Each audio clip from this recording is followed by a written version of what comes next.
Bienvenidas y bienvenidos a una emisión más de El Derecho a Disentir, el programa de Justicia TV en el que analizamos algunas de las sentencias más relevantes de la Suprema Corte de Justicia de la Nación con estudiantes de diversas carreras y universidades.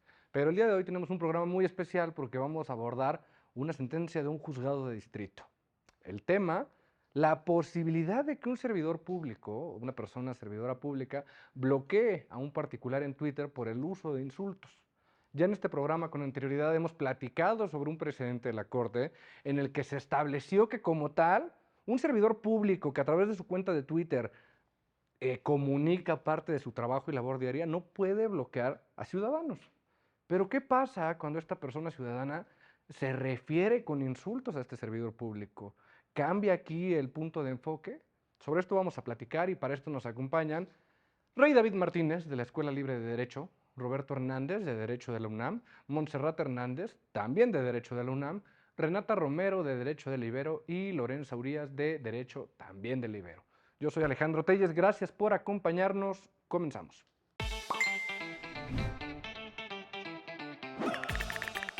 Bienvenidas y bienvenidos a una emisión más del Derecho a Disentir. El programa de Justicia TV en el que abordamos cuestiones de distintas carreras y universidades.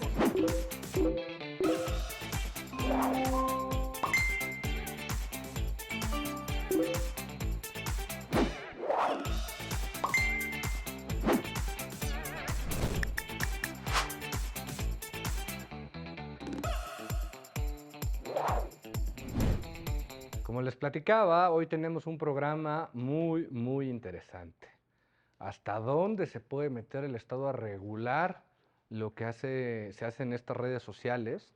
¿Hasta dónde los servidores públicos pueden poner un hasta aquí a estos espacios de comunicación que cada vez son más importantes en la política no solo de nuestro país, sino del mundo?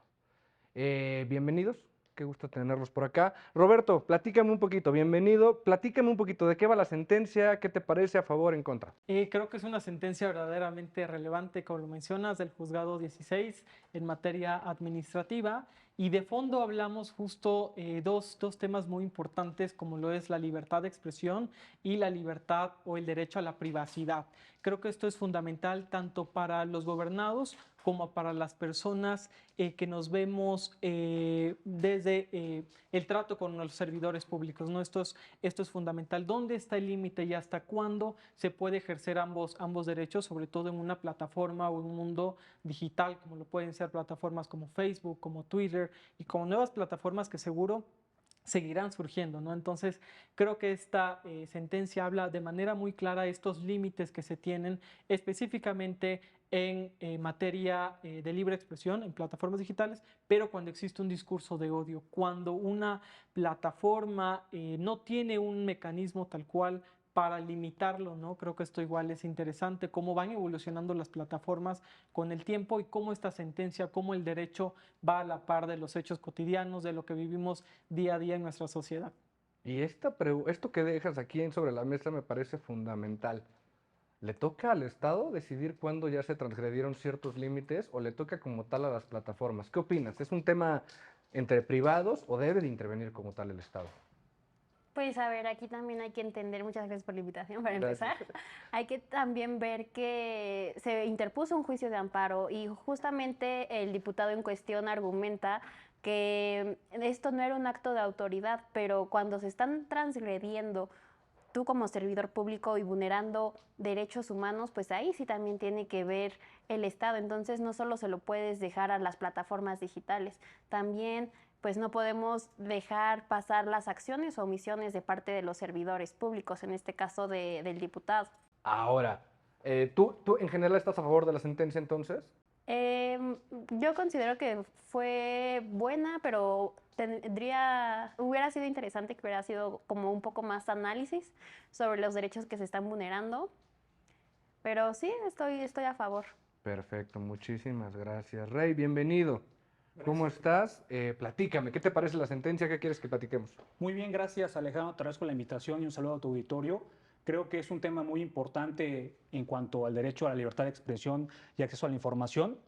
Creo que abordar uno de los puntos trascendentales de esta resolución es distinguir entre lo que es discurso de odio y entre lo que es la libertad de expresión, ¿no? Cuando ya estamos invadiendo la esfera de un tercero, cuando realmente estamos aportando una argumentación técnica que ayude a dar una propuesta correcta y cuando realmente ya caemos en incitaciones o falacias que no pueden aportar al desarrollo de esta, ¿no? Como lo vamos a platicar más adelante. ¿Y qué te parece? ¿A favor o en contra, así de bote pronto? Yo creo que fue una decisión correcta. Si nos vamos a un punto de vista técnico de la argumentación jurídica, al final del día todos los argumentos, o mejor dicho, las falacias que da el quejoso, pues no llegan a una solución técnica que aporte al debate, en este caso público, ¿no? Perfecto, muchísimas gracias.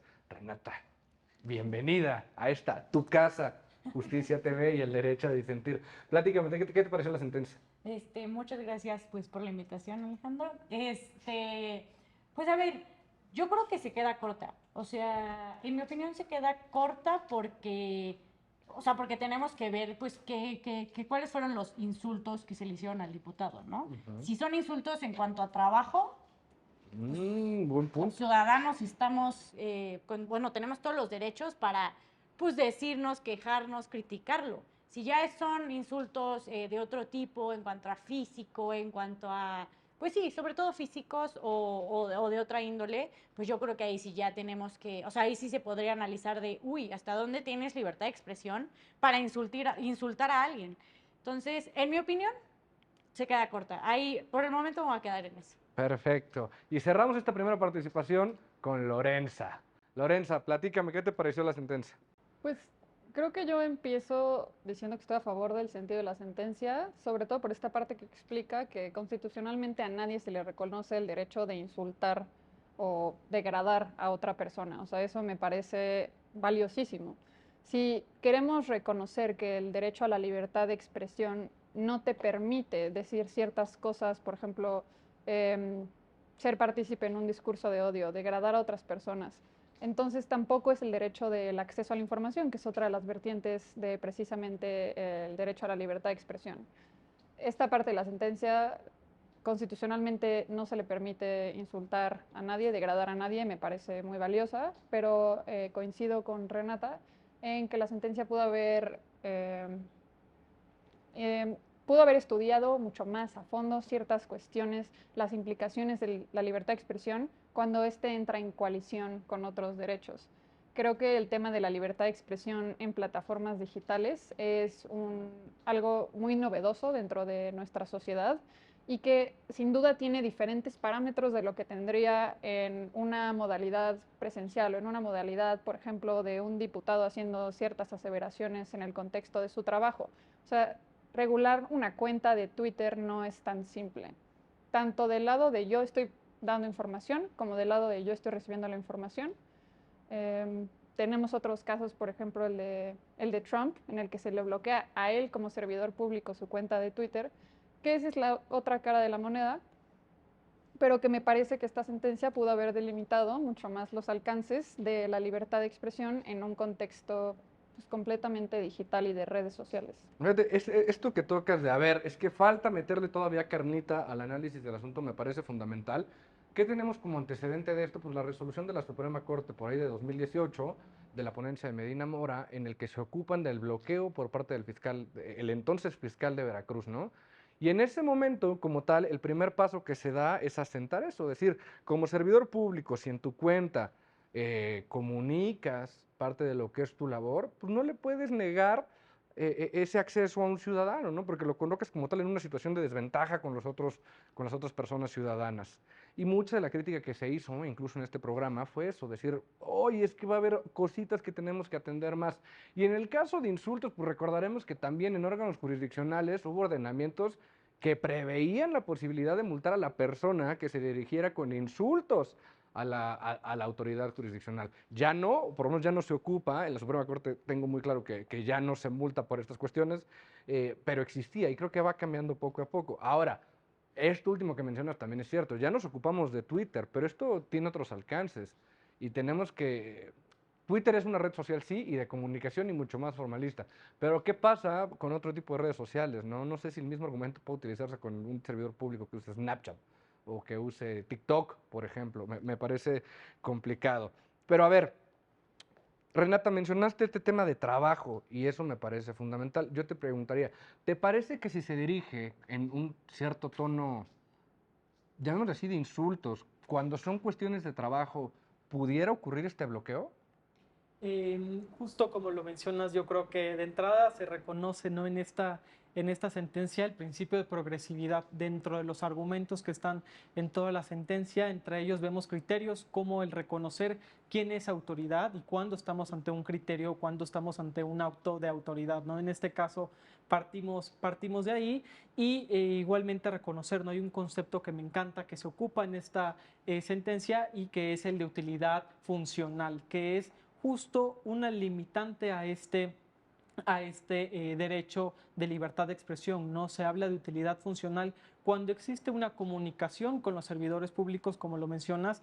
¿Qué pasa con Snapchat? ¿No? ¿Qué pasa con cualquier otra red social? Se reconoce que cualquier red social, y eso es igualmente a partir de otro criterio, que cualquier red social aún haya sido creada con anterioridad como una red privada por parte de un servidor público, que ahora se encuentra siendo servidor público, pero que en su momento no era servidor público, al compartir información dentro de sus actividades que se vuelven de interés público, esa cuenta se encuentra limitada y estas restricciones, que esto lo mencionan igualmente, dentro del artículo 6º constitucional, existe una limitante de los derechos para los funcionarios públicos, para los servidores públicos. Entonces, creo que este concepto es justo lo que nos permite identificar en dónde nos encontramos un poco más claro, ¿no? Cuando surge de un concepto desde un punto laboral, pues creo que el análisis tendría que ser un poco distinto, ¿no? Pero como lo mencionas, creo y estoy a favor de esta sentencia justo porque es el resultado de distintos criterios, una acumulación al final de cuentas, y creo que es importante poder analizarlo, ¿no? Que cualquier red social puede ser sujeta a una limitante cuando esta conversación violenta o transgrede los límites de libertad de expresión, cuando existe un discurso de odio, cuando existe una transgresión hacia la persona reconocida en el artículo 13º de la Corte Interamericana e igualmente reconocido por la Comisión de Derechos Humanos y por distintos instrumentos internacionales como este límite del derecho, ¿no? Creo que esto es fundamental, hablar de un límite de los derechos. Ok, muchísimas gracias. ¿Qué opinas, Ray? A mí me sigue generando mucha duda esto de tener... Ok, me parece que cuando hay un mensaje de odio, claro, podemos tener una solución clara, pero sí me parece que hay un espacio, una zona gris de cómo se dirige la persona usuaria hacia las personas servidoras públicas, que es complicado. ¿Te parece que solo es en casos de mensajes de odio o simplemente con que los insultes ya te pueden bloquear? Bueno, yo creo que hay que distinguir dos cosas. Primero, haciendo una interpretación conjunta con lo que mencionaba mi compañero, del artículo 1º constitucional, donde tenemos la Constitución a la par de los tratados internacionales en materia de derechos humanos. Bien, la Corte, la Constitución lo que establece es la libertad de expresión y acceso a la información. En ese sentido, hemos visto que resolvieron que son 3 parámetros. Primero, cuando no aporta nada a tu fundamentación, el insulto. 2, cuando genera injurias o empieza a generar incentivos que lleven a la violencia y caemos en el discurso de odio. En ese aspecto yo creo que comprendemos los 3 rubros fundamentales para entender por qué se está bloqueando. Aquí lo que se está bloqueando es cuál es el motivo fin de tu comentario. El motivo fin de tu comentario no aportaba nada a tu argumentación. En ese aspecto, cuando tú atacas a un funcionario público, tienes que distinguir cuando estás hablando de su trabajo y cuando ya estás afectando al derecho del honor. Y como bien lo señalaba en la exposición, al final del día, cuando hablamos de la afectación del derecho del honor contra la libertad de expresión, tiene que prevalecer el derecho al honor. Híjole, fíjate que este tema, justo, qué bueno que lo metes, el tema del derecho al honor ha sido bien complicado porque lo podemos trasladar a muchos precedentes de la Corte, sobre todo con periodistas contra personas servidoras públicas, ¿no? Y esto ha dado lugar a que la Corte pues, se tenga que meter justo a diferenciar hasta cuándo el trabajo periodístico es como tal información, hasta cuándo tiene que haber opinión. Justamente fue el debate, ¿no? ¿Lo podemos distinguir o es necesario que la persona periodista separe lo que es opinión o no? ¿Qué opinas, Lorenza? ¿Te parece que esto es sencillo de distinguir cuándo estamos insultando con trabajo y cuándo no?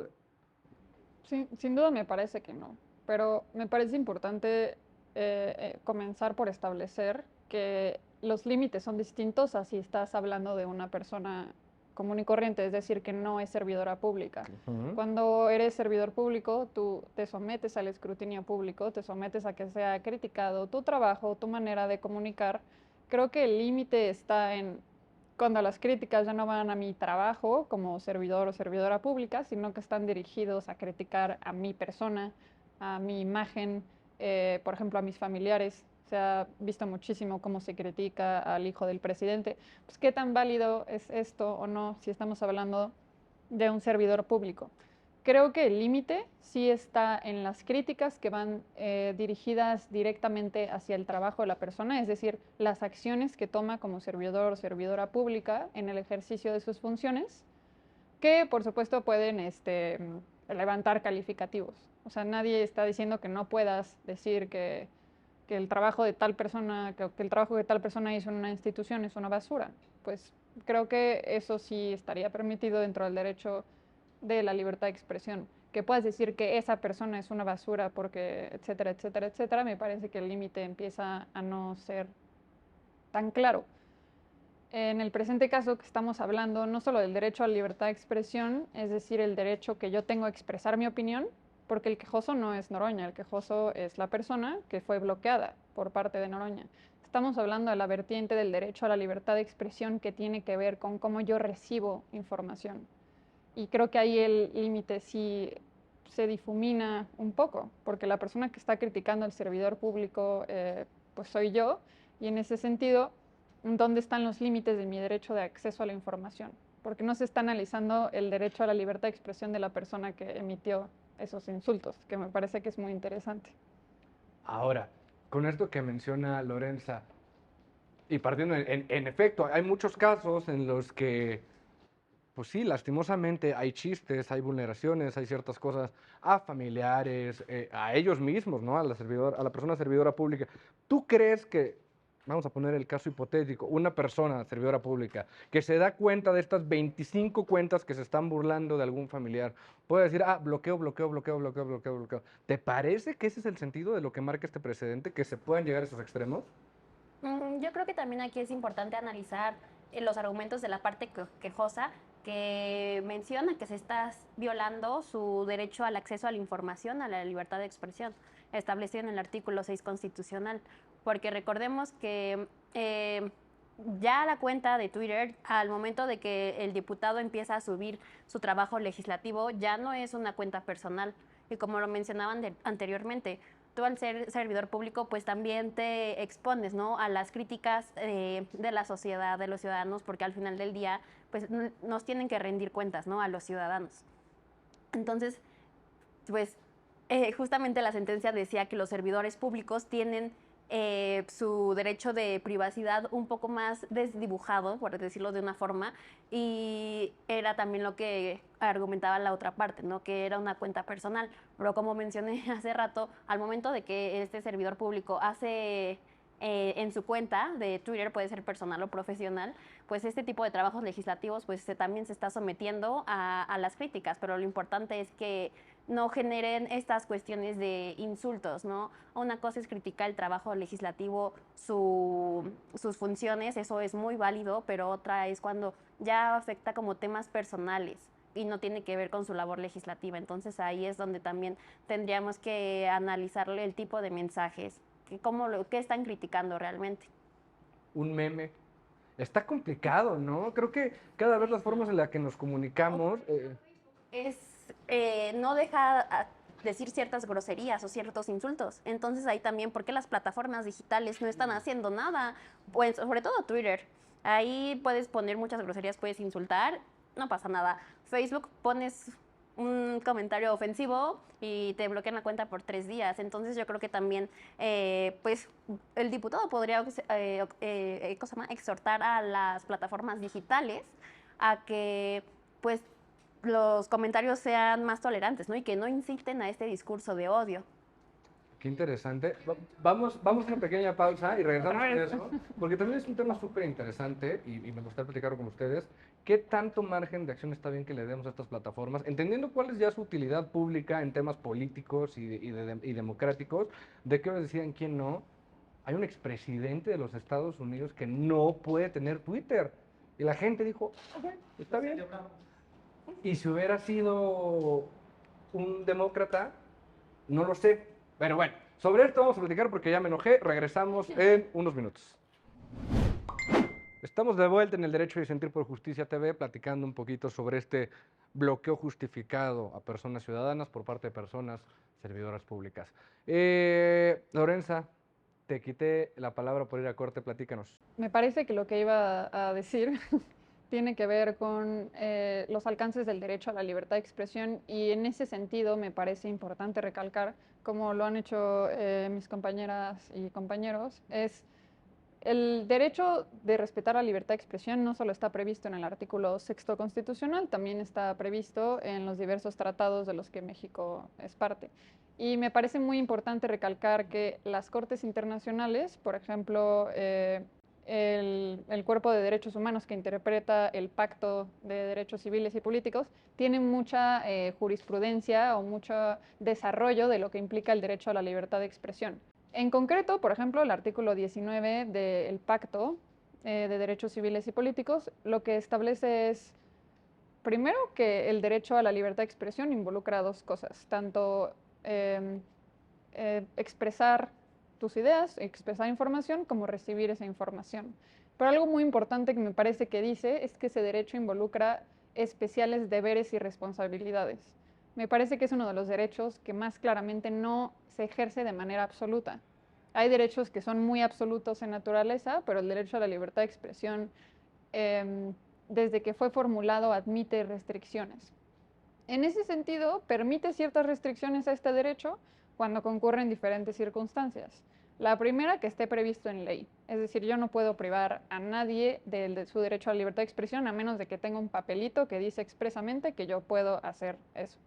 La segunda cuestión es, ¿te puedo restringir tu derecho a la libertad de expresión si con eso, con eso estoy salvaguardando el respeto a la dignidad de una persona? Que me parece que es este el caso.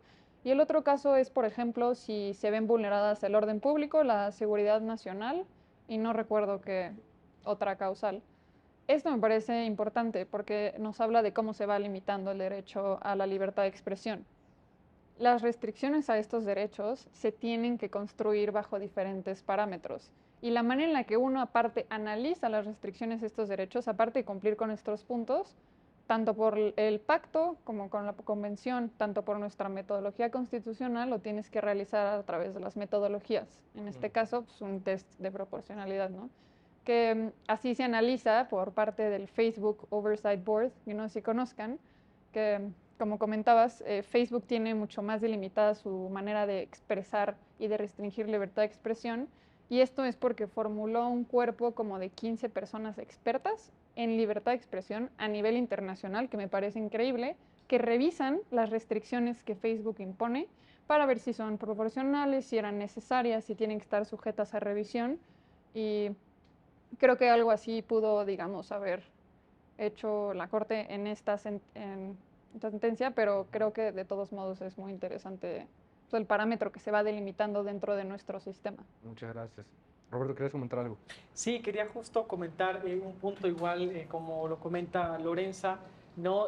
Mi primer punto sería justo este artículo que está citado en esta sentencia en 1830 del Distrito Federal, ahora Ciudad de México, donde se habla sobre las buenas costumbres y las buenas prácticas que podemos tener, que al final se hace un análisis de dónde queda esta violación, ¿no? Igualmente, mencionabas hace un pregunto, ¿no? Hace un segundo esta pregunta, si se pudiera bloquear a una persona realmente ya cuando hay un discurso de odio, cuando sea gráfico o sea verbal.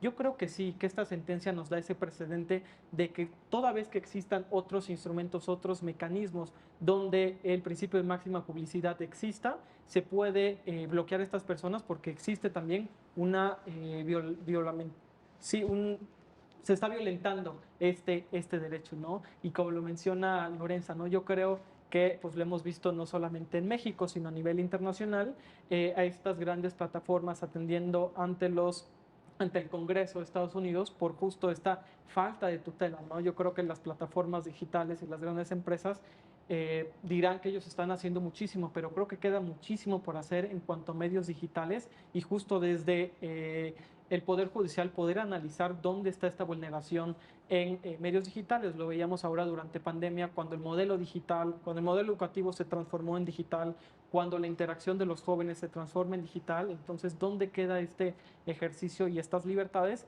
Y esta semana igual lo vemos en un caso, ¿no?, con la diputada Salma Lueva, ¿no?, donde existe una violación directa en redes sociales, un ataque. A ver, cuéntanos el caso, porque seguro muchos no lo conocemos. La primera diputada trans federal de México hace una noción donde se invita a limitar el discurso de odio desde las iglesias. Entonces, a partir de las sectas religiosas, de grupos religiosos, existe un ataque directo hacia la diputada y un ataque masivo en redes sociales, donde no solo es una persona, no son 5, no son 10 personas, donde ahora vemos que incluso estos ataques son directos hacia la dignidad, hacia la salud mental, que es un tema tan importante. Entonces, yo creo que por eso sí existe esta limitante para poderlos bloquear sin ninguna razón más que el mensaje de odio, ¿no?, el mensaje que ya violenta estas libertades. Entonces, creo que sí falta muchísimo por hacer. Creo que es un precedente que tenemos en México y que sin duda irá evolucionando muchísimo más a partir de estos principios. ¿Qué te parece, Renata? Ah, mira, justo. Justo iba a pedir la palabra. No sé, yo insisto en que es muy subjetivo. O sea, es sumamente subjetivo. ¿Por qué? Porque Noroña pudo decir, ay, o cualquier servidor público, incluso yo que soy servidora pública puedo decir, ay, para mí es un insulto que me digan que hago mal mi trabajo. Viola mi derecho al honor. Ah, caray. Entonces, pues, es donde digo como está, o sea, es algo muy subjetivo, ¿no? O sea, es de lo que siente la persona y es lo que siento yo, o lo que haya sienta Noroña en su caso haya sentido de que, ay, me atacaron porque me dijeron esto y que porque no sé leer la ley o X, Y, Z. Porque, a ver, hay de insultos muy absurdos, ya como pues han dicho mis compañeros, discursos de odio. Pero a lo que voy es, o sea, sí me llama mucho la atención eso, o sea, que es donde digo que la sentencia se queda corta porque no, o sea, pudo haber, me parece que fueron varios como los argumentos que decía bueno, esta vez el quejoso y pues Noroña como autoridad, por así decirlo, responsable, contestando en plan, pues, si es algo físico, pues estoy de acuerdo que no, ¿por qué te vas a meter con lo físico? La Constitución no va a proteger nunca una crítica o una libertad de expresión que en realidad está disfrazada de odio.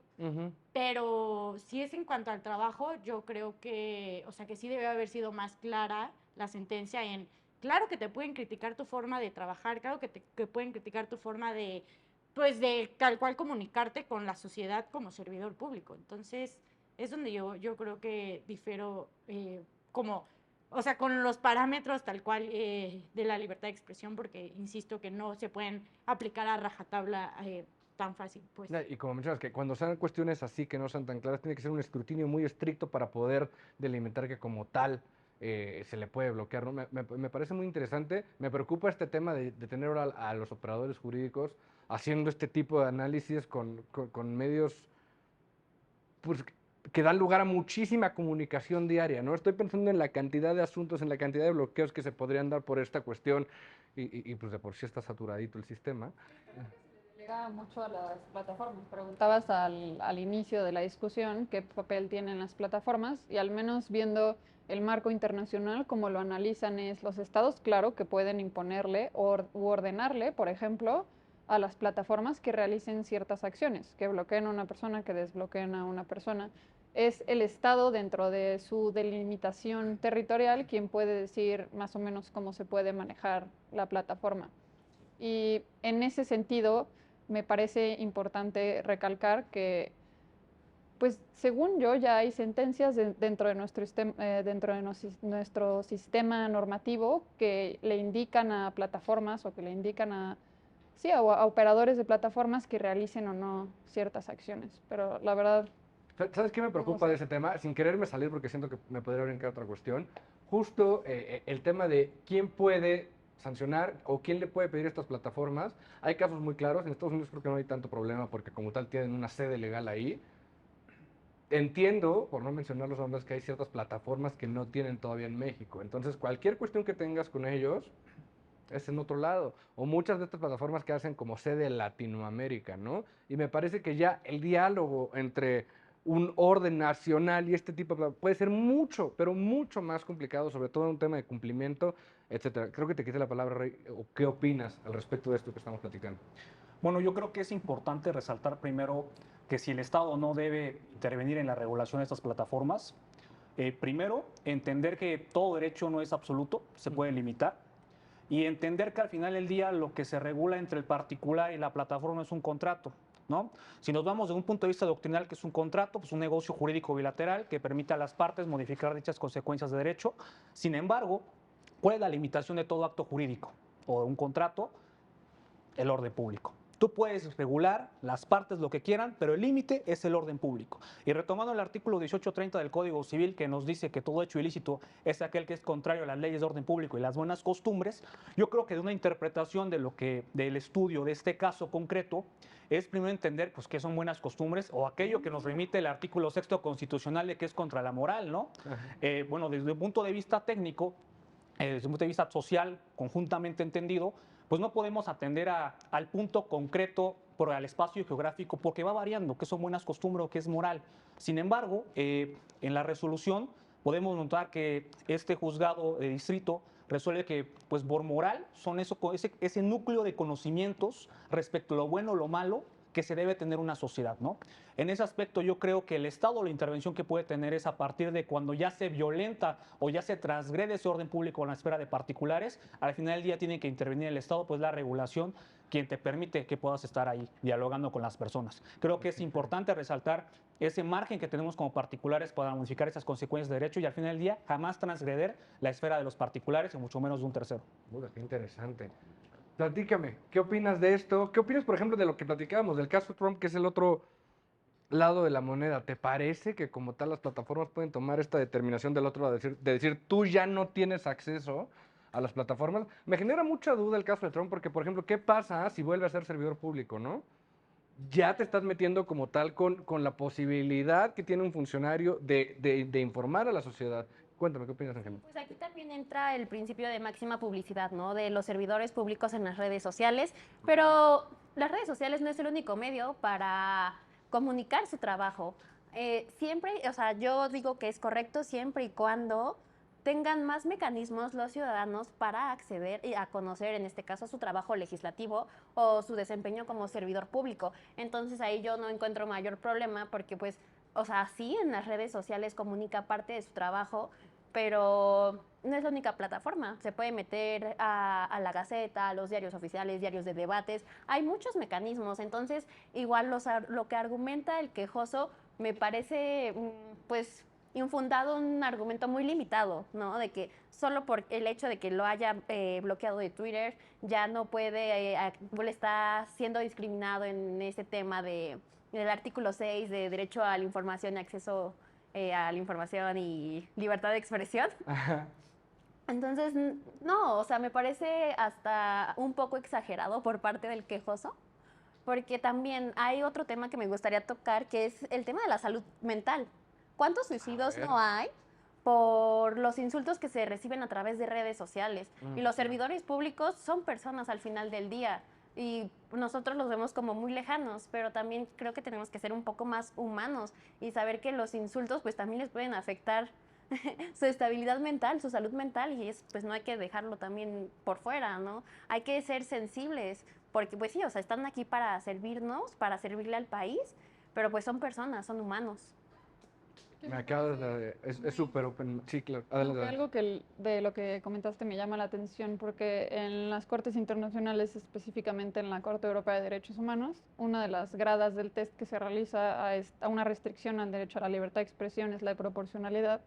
Y en la de proporcionalidad las cortes suelen analizar si la persona tiene otros medios para expresarse.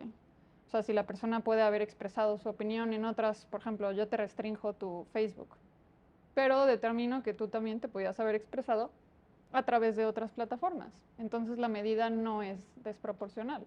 ¿Qué digo? Ahí se pueden analizar una infinidad de cosas. O sea, si les interesa el tema, pueden revisarlas. No es una sentencia, digamos que es un dictamen que emitió el Facebook Oversight Board, que fueron los que bloquearon la cuenta de Trump, y lo analizan perfectamente con parámetros internacionales de libertad de expresión. También de repente caemos en este falso dilema de querer que todos los entes privados son neutrales, ¿no?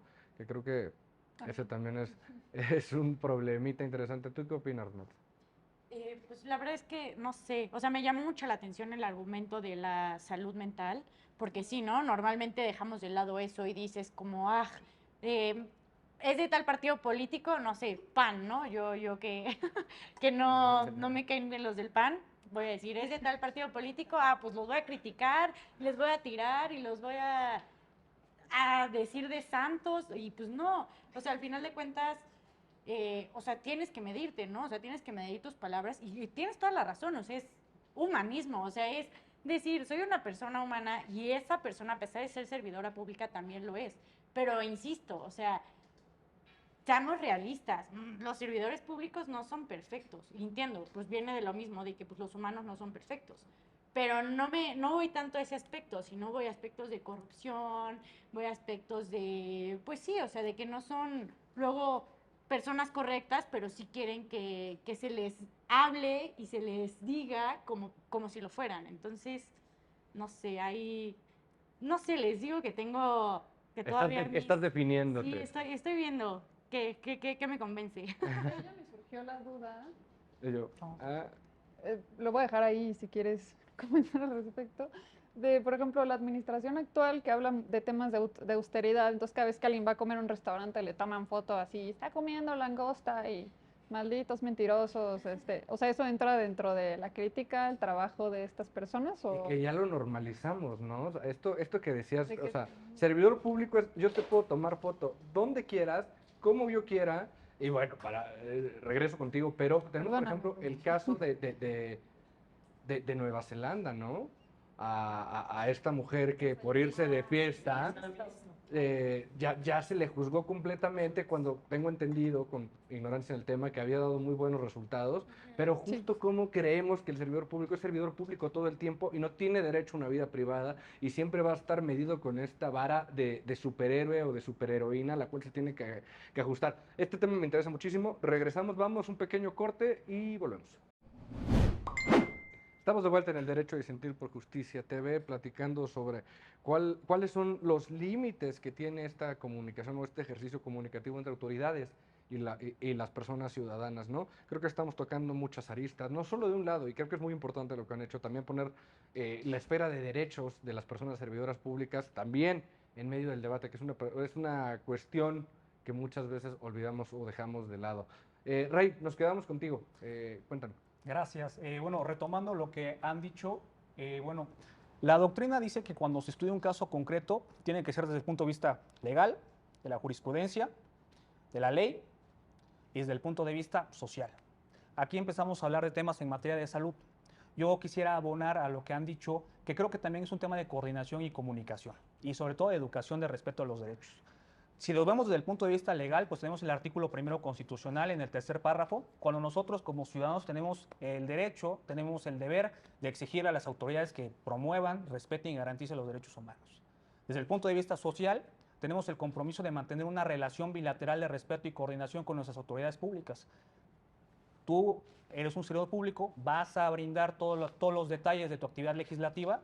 Yo como ciudadano te puedo exigir dentro del margen de respeto. Obviamente todo esto llevando a la conclusión de que lo que le hace falta a nuestro país, sobre todo es ese respeto a los derechos humanos y mantener una relación de coordinación necesaria que garantice resultados positivos al final del día que nos beneficien a todas y a todos. Ok, muchísimas gracias. Me estabas comentando algo muy bueno entre cortes, venga. Sí, como lo mencionamos hace un momento, ¿no? Creo que convergencia de temas al final es la realidad social de un día a día de una plataforma usada por millones de usuarios, no solamente personas, sino igualmente servidores públicos, ¿no?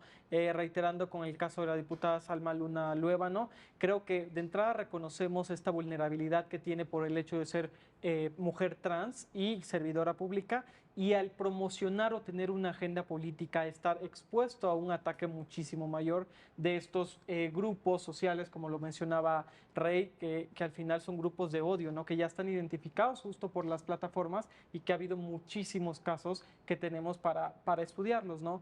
Y referentemente al caso de Estados Unidos, ¿no?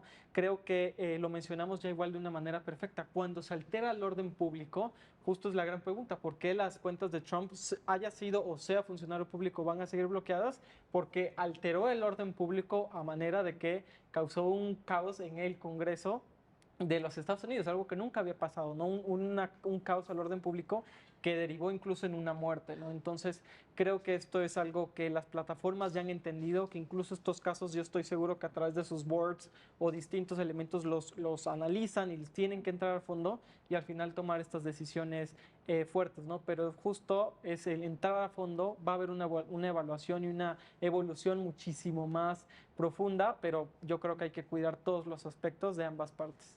Fíjate que hace unas semanas tuve la oportunidad de platicar con una persona que se dedica mucho al tema de comunicación para personajes de derecha, ¿no? Y esa persona me comentaba y me decía que parte de su estrategia y de lo que él tenía que hacer era potenciar esos mensajes de derecha, pero que se enfrentaba a que estas plataformas lo consideraban todo mensaje de odio.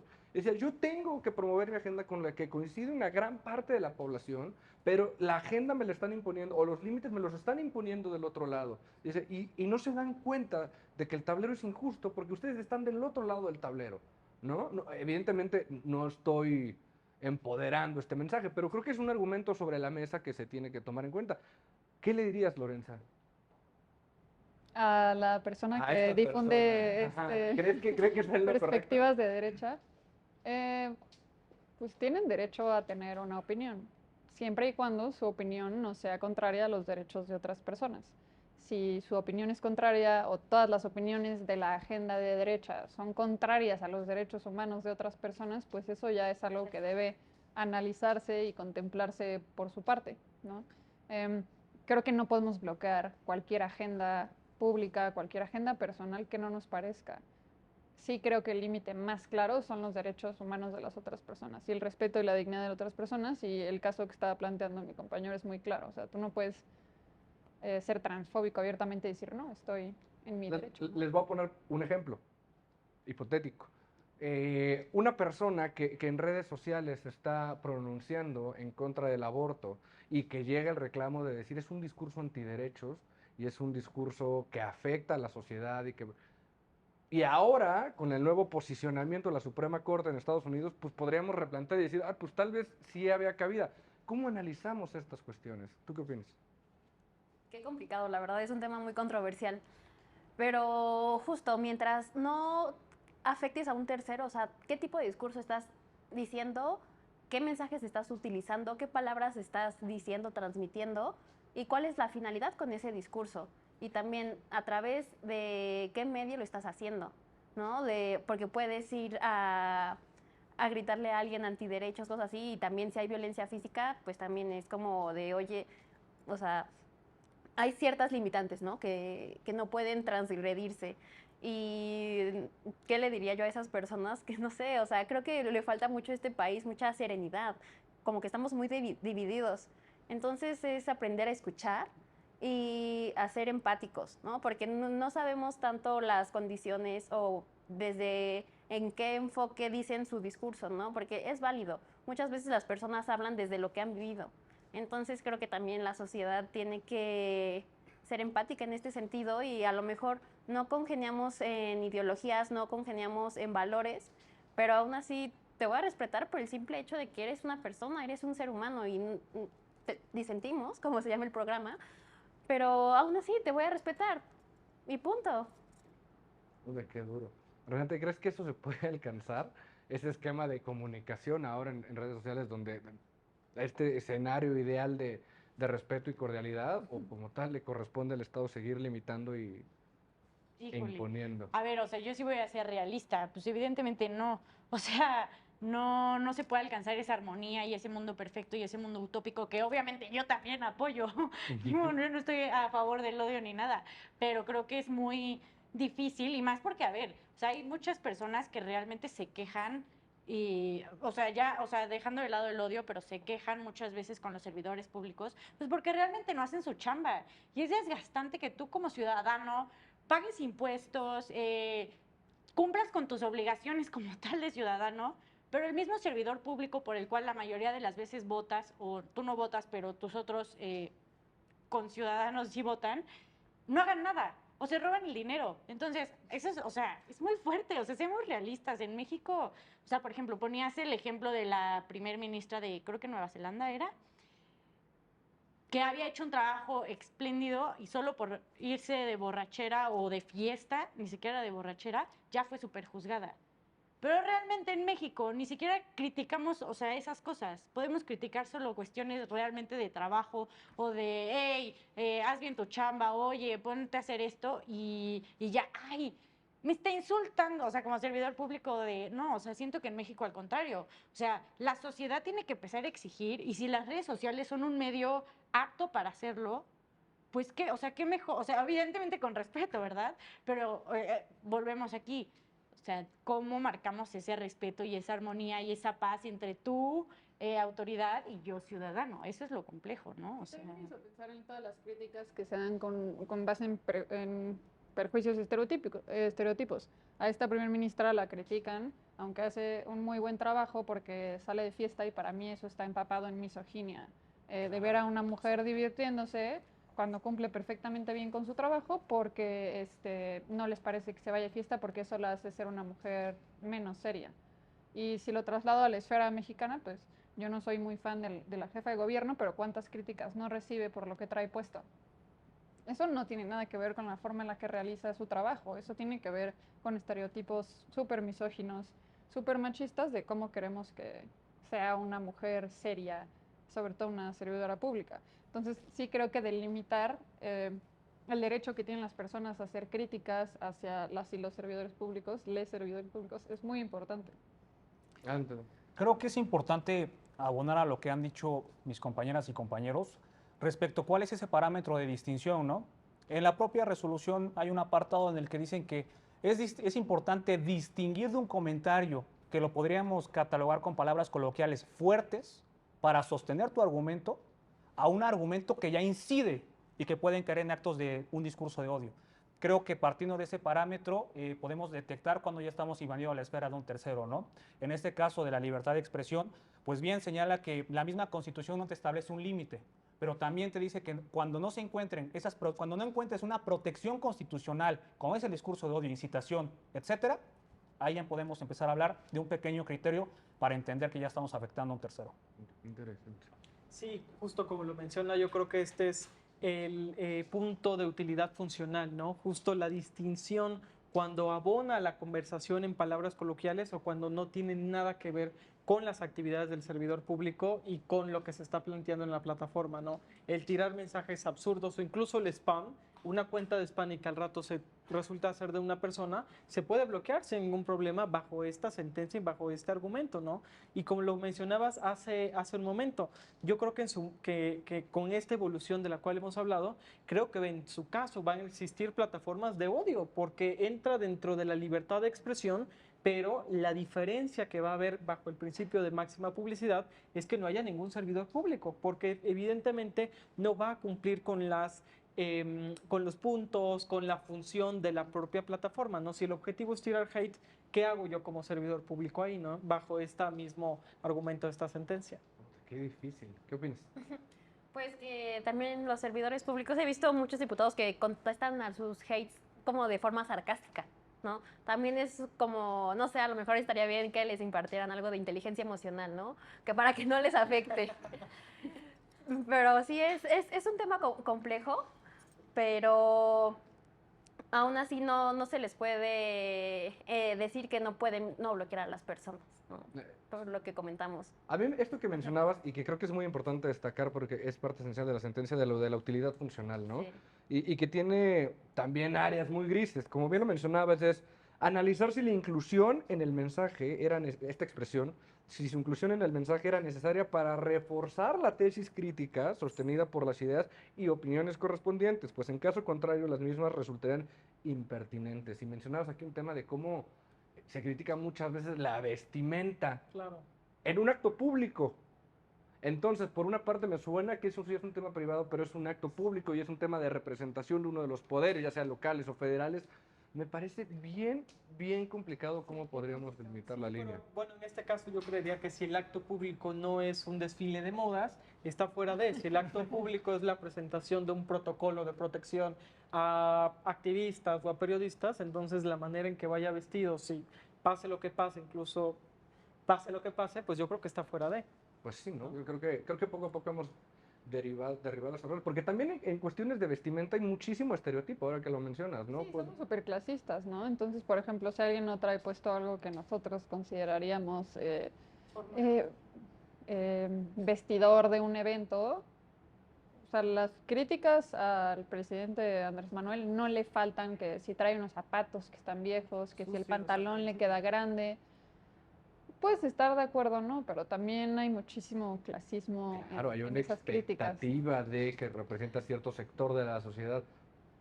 Sí, Sola, creo que es importante y creo que se ha olvidado en la crítica dónde queda el libre desarrollo de la personalidad del servidor público, ¿no? En la forma de vestir, de pensar y de actuar. Pero sobre todo, regresando al caso concreto de la sentencia, cuando establece que, pues si bien al final del día es un servidor público, es una persona, su esfera de privacidad sí ya cayó en el escrutinio estricto al ser servidor público, se reduce, pero al final del día tiene una pequeña de privacidad que puede tener, ¿no? Y en ese aspecto, como señala el juzgado de distrito, no se le da entrada al juicio de amparo, precisamente porque al final del día estás invadiendo con argumentos que no están aportando al debate, que no están dando argumentos técnicos, jurídicos que puedas decir o sustentar por qué no haciendo una labor técnica legislativa correcta. Por lo tanto, al final del día, el mismo juzgado dice, se te bloquea esta red social, uno, por hacer comentarios antisonantes, etcétera, pero tienes acceso por otro medio de información a ver los canales de comunicación, qué se está haciendo por tu estado, por tu municipio, por tu delegación, en el caso del servidor público concreto, por su demarcación territorial. Justo. Me parece muy importante este enmarque que haces porque justo refuerza lo que venías comentando, ¿no? No porque se te bloquee en Twitter significa que ya no tienes acceso a nada de lo que estás haciendo. Hay muchísimos medios, más ahora que tenemos una sobreinformación en todos los aspectos. Renata, con todo esto sobre la mesa, regálame tus conclusiones. Sí, bueno, a ver, estoy totalmente de acuerdo que, o sea, que la libertad de expresión, como cualquier otro derecho, tiene límites y esos límites son otros derechos, que es muy importante, pues, tener en cuenta esto, ¿no? Sin embargo, insisto, no sé si todavía llego a una conclusión o no, si sí o si no, porque siento que se les da, o sea, si de por sí los servidores públicos tienen poder, ahora, en el caso de que con este precedente, ahora vayan a decir, ay, pues voy a bloquear porque, y así, ¿no?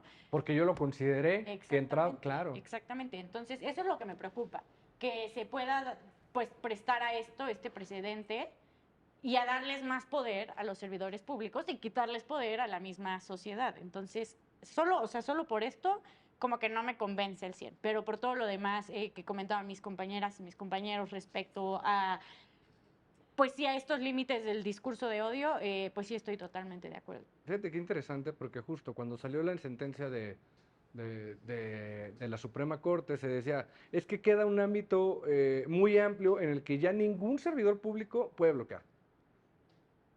Es mucho más fácil esa apertura que dejas con ese precedente a lo que ahora te deje precedente, ¿no? De decir, pues en lo que interpretas o no, pues el servidor público sí puede bloquear, ¿no? Claro, Y más ya restrictivo. tendrás que acudir a las autoridades para que se lleve a cabo el análisis de si estuvo bien bloqueado o no. Está durísimo. Tus conclusiones, por favor. Pues yo creo que también aquí tiene mucho que ver las plataformas digitales. A mí me gustaría ver un Twitter más tolerante, como es Facebook, ¿no? Porque ahí el hate es horrible. Entonces, ellos son los que tienen que regular, ¿no? Y analizar si están haciendo comentarios ofensivos, si están incitando al odio, y también, no solo para los servidores públicos, sino para los usuarios en general, ¿no? Porque también lo que comentaba, hay muchas personas, pues, que, sobre todo los adolescentes, que son muy susceptibles a este tipo de críticas, a este tipo de comentarios. Entonces, creo que también es muy importante que todas las plataformas digitales tengan ciertas limitantes y reglas de convivencia. Es algo que no se ve en esta plataforma de Twitter y es la que más se usa en política, pero a mí sí me gustaría ver que, pues, la iniciativa privada también toma cartas en el asunto y que desde la parte gubernamental, pues, se exhorte, ¿no?, a que se hagan este tipo de reglas, ¿no?, de convivencia. al menos en el país. Muchísimas gracias. Conclusiones, por favor. Bueno, a mí desde que leí esta sentencia me encantó, justo porque pone este límite dentro de las garantías de los derechos y justo creo que va enfocada a los usuarios, que en su mayoría son jóvenes ahora de plataformas digitales, y me encanta mucho hacer esta reflexión, que sea justo a partir desde este espacio, desde Justicia TV, que es un instrumento del Poder Judicial para dar difusión a las sentencias, al contenido y a todo lo que se genera a partir de servidores públicos, ¿no? Desde incluso el canal del Congreso, su homólogo, toda esta publicidad que existe desde el principio. Creo que estos otros canales también son parte y son estos mecanismos que como ciudadanos tenemos para informarnos, para tener información dentro de este ámbito impresionante que cada vez va a ser más. Entonces yo creo que sí crea un precedente, creo que va a seguir evolucionando muchísimo, porque todavía faltan muchas más plataformas, como digo, va a haber cosas muy raras que se creen, pero pues creo que sí pone una balanza para los servidores públicos, para las personas, y se salvaguardan ambos derechos. No veo una incompatibilidad y creo que fue bien razonada. Muchísimas gracias. Conclusiones, por favor. Claro, creo que desde el punto de vista jurídico nos llevamos que ningún derecho es absoluto, se puede limitar siempre y cuando sea proporcional. Es importante resaltar que al final del día todos somos personas y tenemos una esfera de privacidad que se tiene que respetar con respeto. Es importante, abonando desde el punto de vista social, felicitar también a Justicia TV por generar este tipo de espacios de diálogo donde podemos ver que con el respeto y el compartir ideas se pueden llegar a conclusiones y grandes acuerdos. Y sobre todo decir que recalco el tema de la educación, ¿no? Creo que es tiempo de no solamente ver ese deber ser en el mundo que queremos vivir, sino empezar a transformar el ser y empezar a evolucionar poco a poco en ese marco diálogo bilateral que tenemos con nuestras autoridades y poder construir un México mejor. Muchísimas gracias. Lorenza, haznos favor, por favor, de cerrar este grandísimo programa. Yo no brincaría a instar a que se establezcan más restricciones en las redes sociales. Creo que Facebook, por ejemplo, tiene este gran mecanismo para revisar las restricciones. Creo que al mismo tiempo puede llegar a censurar muchísimas ideas políticas de las personas que manejan la misma plataforma. Lo que yo creo que es importante es que se establezca un parámetro que sea bastante claro en cuanto a qué se puede censurar, qué no se puede censurar y cómo se pueden emplear las plataformas. En el caso de los servidores públicos, pues creo que esas restricciones vienen derivadas de su cargo y no deberían de derivar como intrínsecamente desde la plataforma. Ellos tienen otras limitaciones y restricciones que las personas comunes y corrientes no tienen, y me parece que las plataformas siempre deben de tratar de ser lo más libres posibles por los efectos que pudiera llegar a tener empezar a restringir ciertas ideas dentro de las plataformas, la verdad. Me encanta. Muchísimas gracias a todas y a todos por venir. Muchísimas gracias en casa también por acompañarnos. Esto fue El Derecho a Disentir por Justicia TV. Yo soy Alejandro Telles y nos vemos en la próxima.